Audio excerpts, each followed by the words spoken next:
Hello everyone. 안녕하세요. 유진쌤입니다. 여러분, 영어 문장은 잘 쓰는데 에세이만 쓰면 망가지나요? 그건 문법도 단어도 문제가 아닙니다. 바로 구조 문제입니다.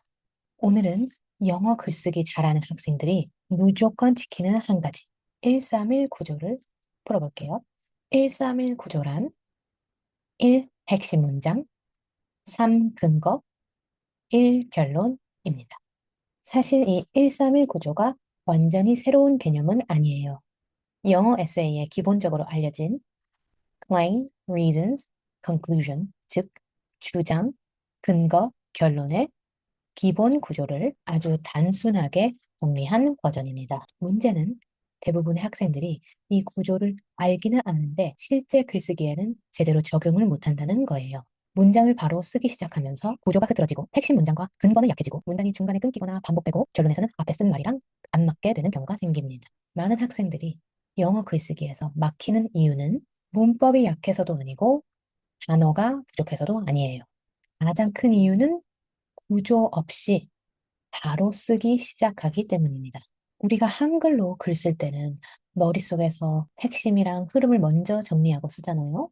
그런데 영어만 하면 그 과정을 건너뛰고 그냥 첫 문장부터 바로 써버립니다. 아니면 머리로만 대충 이런 내용 써야지 정도만 생각하고 실제 구조는 적어보지도 않고 쓰기 시작해요.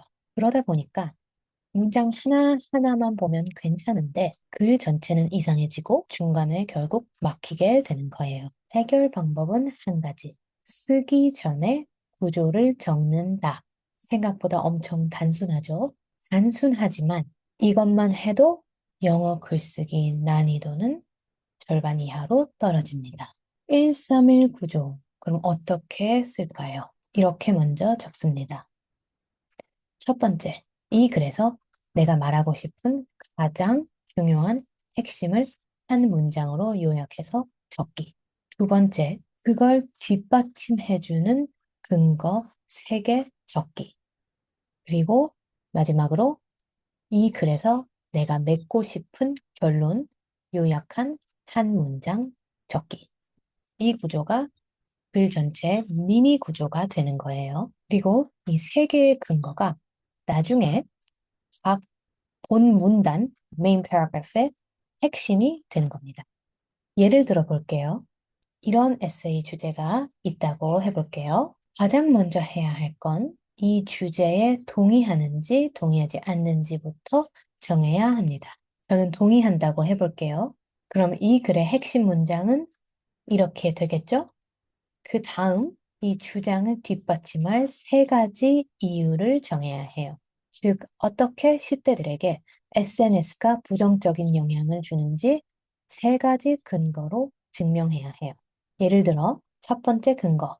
It reduces their ability to concentrate.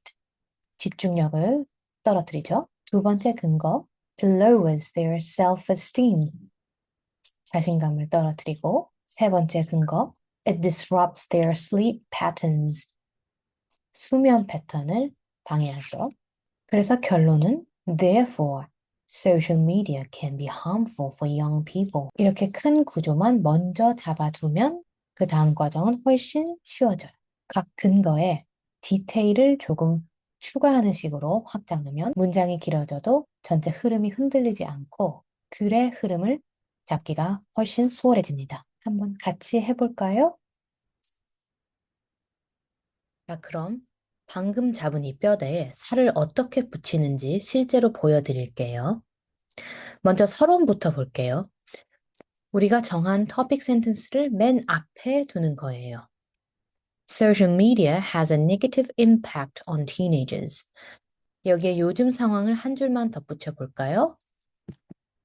These days, most students spend hours on apps like Instagram and TikTok every day.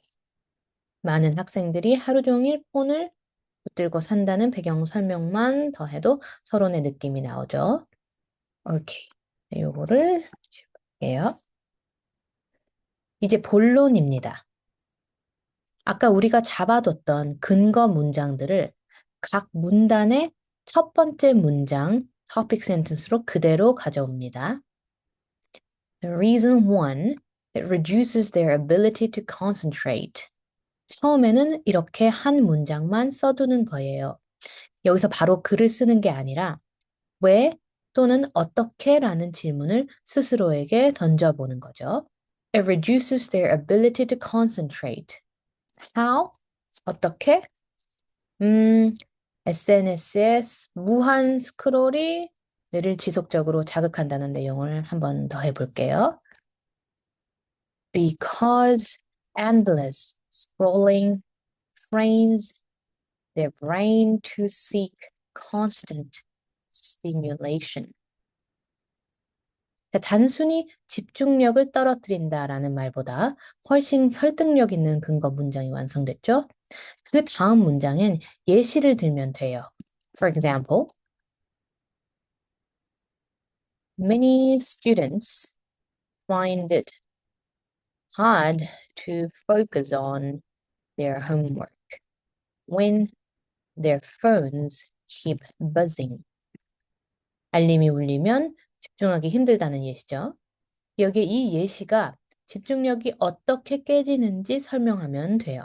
예를 들어, they feel anxious about missing out on new updates, which eventually leads to a loss of concentration.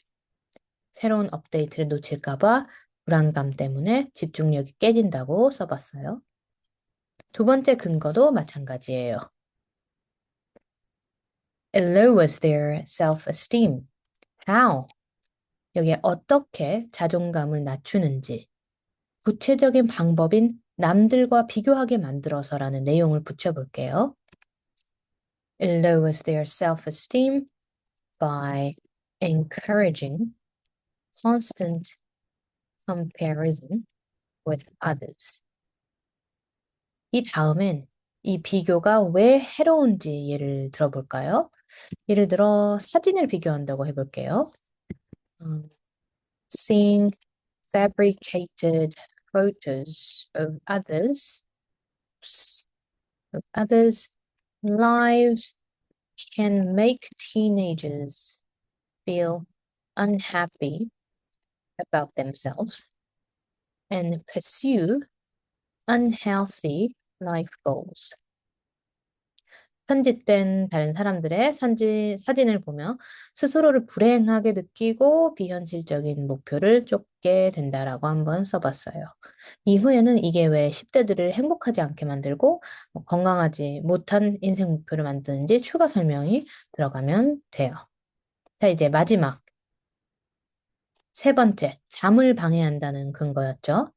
네, 이번에도 똑같이 어떻게를 써야 돼요. 이번엔 한번 과학적인 이유를 살짝 얹어볼까요? 어, 저는 블루라이트, 멜라토닌 이야기를 넣어볼게요. It disrupts their sleep patterns because the blue light from screens delays melatonin production, keeping their brains alert. 화면에 블루라이트가 멜라토닌 분비를 늦춰서 뇌를 깨어있게 만든다라고 한번 써봤어요. 그 다음엔 이제 그렇게 뇌가 계속 깨어있어 잠을 못 자면 생기는 결과를 쓰면 됩니다. 예를 들어서 This makes them feel tired and less productive at school the next day. 다음날 이제 학교에서 덜 생산적이게 된다는 식으로 한번 써봤어요. 자, 이제 마지막으로 결론입니다. Therefore, social media can be harmful for young people. 이렇게 주장을 다시 강조한 뒤 제안 한마디를 덧붙여 주세요. 뭐 예를 들어서 to stay healthy, teenagers should try to limit their screen time and focus more on the real world. Okay. 살짝 예쁘게 정리를 한번 해보면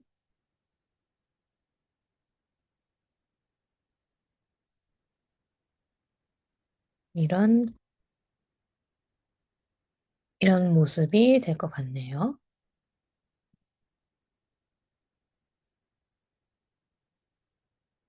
자, 여러분 화면을 보세요. 처음에는 아주 짧은 5문장이었지만 어떻게라는 질문을 더해서 구조를 잡고 나니까 논리적인 에세이가 될 준비가 끝났습니다. 여기서 주의하실 점은 지금 보시는 글은 완성본이 아니라 조금 더 살을 붙인 밑그림입니다. 여기서부터 시작하시면 됩니다. 이렇게 먼저 구조를 잡고 또 적었을 때 전체적인 글의 흐름을 조절할 수 있고 그렇게 함으로 전체적인 글이 체계적으로 쓰여질 수 있고 또 문단을 만드는 속도도 빨라지게 됩니다. 다시 한번 핵심은 딱 하나예요. 구조가 먼저 잡히니까 중간에 막히지 않고 반복적이지 않고 설득력은 더 강해진다. 영어 글쓰기는 구조가 70%예요. 잘 쓰고 싶다면 반드시 131 구조 먼저 잡으세요. 처음엔 익숙하지 않아 헤맬 수 있고 어렵게 느껴질 수 있어요. 하지만 꼭 구조부터 먼저 쓰고 시작해 보세요. 글의 퀄리티가 달라질 겁니다. 도움이 되셨다면 좋아요, 구독 부탁드리고 궁금한 점 있으시면 댓글로 물어봐 주세요. 그럼 오늘도 수고하셨고 우리는 또 다음 영상에서 봐요. See ya!